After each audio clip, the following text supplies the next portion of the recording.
এই football world কাপেও যারা ক্রিকেটটাকে ভুলে যায় না, তারা অ্যাটলিস্ট এই কাজটা তাদের জন্য হলেও করে।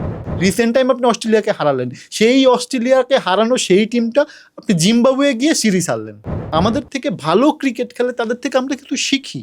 সত্যি কথা বলতে এই মুহূর্তে যদি ফুটবল ওয়ার্ল্ড কাপ না চলতো, তাহলে মিডিয়া কর্মীরা অ্যাটলিস্ট জিম্বাবুয়ে সিরিজে যে নাকানি চুবানি খেয়েছে এজন্য যে তুলাধুনা করতো বিসিবিকে, এটা বিসিবি বসের মনে রাখা উচিত। বাংলাদেশ জিম্বাবুয়ের বিরুদ্ধে জিম্বাবুয়েতে গিয়ে টি-20 সিরিজ খেলছে। জিম্বাবুয়ের শক্তিমত্তার দিক দিয়ে বাংলাদেশের চেয়ে খুব একটা এগিয়ে আছে বা খুব একটা এগিয়ে থাকবে এই স্ট্যাটিক তো কেউ দাঁড় করায় না এখন অবধি।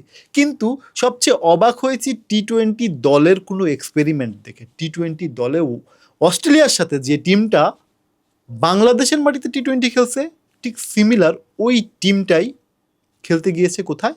হারারেতে, জিম্বাবুয়ের বিপক্ষে। কেন আমাদের পাইপলাইনে কি কোনো প্লেয়ার নেই?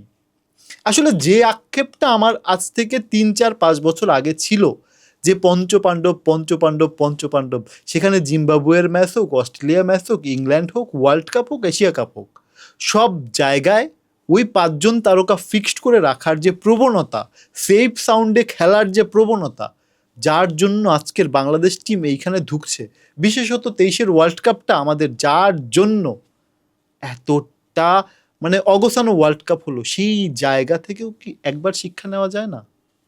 একটা দল বড় হবে কিভাবে? তার টেকটিক্স, তার টেকনিক্যাল অ্যানালাইসিস বা তার যে ডেপথ, দলের যে ডেপথ, বিকল্প প্লেয়ারের যে ডেপথ, এইটা বৃদ্ধি করাতেই। অ্যাটলিস্ট মনে করেছিলাম যে বিসিবি বস যখন তামিম ইকবাল এসেছে, তখন যেসব গঠনমূলক পরিবর্তনগুলো আসবে তার মধ্যে টিম ম্যানেজমেন্টের এই জায়গাগুলো কিছুটা পরিবর্তন আসবে, বিশেষত নতুন প্লেয়ারদের সুযোগ দেওয়ার ক্ষেত্রে।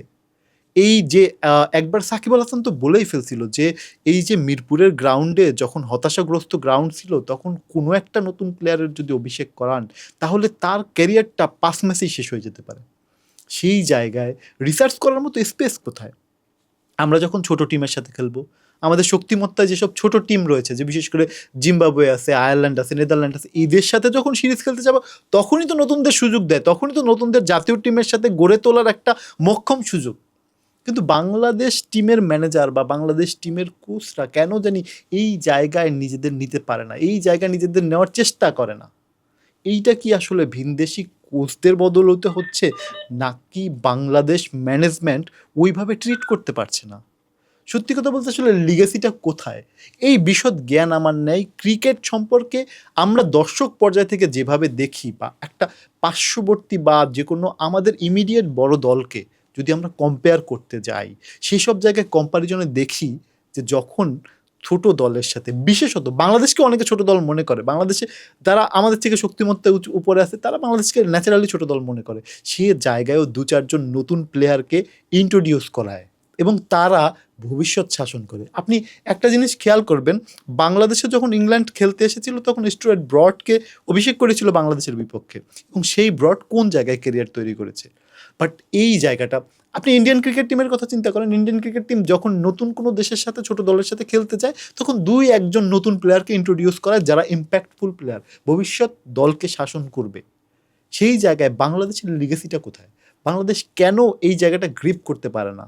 সত্যি কথা বলতে এই মুহূর্তে যদি ফুটবল ওয়ার্ল্ড কাপ না চলতো, তাহলে মিডিয়া কর্মীরা অ্যাটলিস্ট জিম্বাবুয়ে সিরিজে যে নাকানি চুবানি খেয়েছে এজন্য যে তুলাধুনা করতো বিসিবিকে, এটা বিসিবি বসের মনে রাখা উচিত।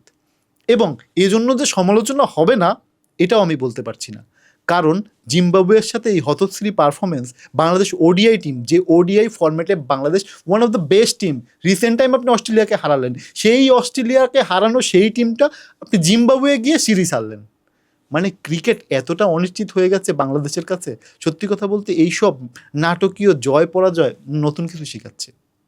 এইখান থেকে আমরা উঠতে চাই, আমরা কন্টিনিউটি দেখতে চাই, একটা প্লেয়ার স্টেবল দেখতে চাই, একটা প্লেয়ার তৈরি করার ক্ষেত্রে এই যে তৈরি করার যে রুলস অ্যান্ড রেগুলেশন এবং রুট অফ ওয়েটা দেখতে চাই। একটা প্লেয়ার রিসেন্ট টাইম যেসব প্লেয়ারগুলো আমাদের পাইপলাইনে আছে, বিশেষ করে জিসান আলম বা এই ধরনের যেসব প্লেয়ারগুলো আমাদের আন্ডার-19 বা হচ্ছে আমাদের এইজ ভিত্তিক এই দলে যারা খেলে পারফর্ম করছে, তাদেরকে কেন সুযোগ দেওয়া হচ্ছে না, বা তাদেরকে কোন জায়গায় ইন্ট্রোডিউস করাতে চান? অস্ট্রেলিয়ার বিপক্ষে কি একটা নতুন আনকরা টিমের একটা প্লেয়ারকে নামিয়ে দিবেন? তার ক্যারিয়ারটা টিকবে? অ্যাটলিস্ট একটু রিসার্চ করেন ভাই, অ্যাটলিস্ট পার্শ্ববর্তী দেশ বা আমাদের থেকে ভালো ক্রিকেট খেলে তাদের থেকে আমরা কিন্তু শিখি, এবং তাদের থেকে আমরা শিখে না, দেখে শিখে না, একটু ইমপ্লিমেন্ট করার চেষ্টা করি। সত্যি কথা বলতে এই জায়গাগুলো যদি ডেভেলপ করতে পারে তাহলে ক্রিকেটটা সাস্টেইন করবে, না হলে আবার সেই হতশ্রী পারফরমেন্স যেখানে জিম্বাবুয়েতে হেরে আসছে, এরকম বড় কোনো আসরে গেলে একবারে বিশ্ববাসীর সাথে নাকানি চুবানি খাবে, তার আগে অ্যাটলিস্ট সাবধান হন, অ্যাটলিস্ট ক্রিকেটটাকে বাঁচান। এটাই আমার লাস্ট অনুরোধ। এটাই বাংলাদেশ ক্রিকেট ভক্ত যারা আছে, যারা ক্রিকেটটাকে ভালোবাসে, যারা ক্রিকেটটাকে ধারণ করে, এই ফুটবল ওয়ার্ল্ড কাপেও যারা ক্রিকেটটাকে ভুলে যায় না, তারা অ্যাটলিস্ট এই কাজটা তাদের জন্য হলেও করেন। ফাট দিন ভবিষ্যতের দিকে, ভবিষ্যতে এই জিনিসগুলোই কাজে দেবে।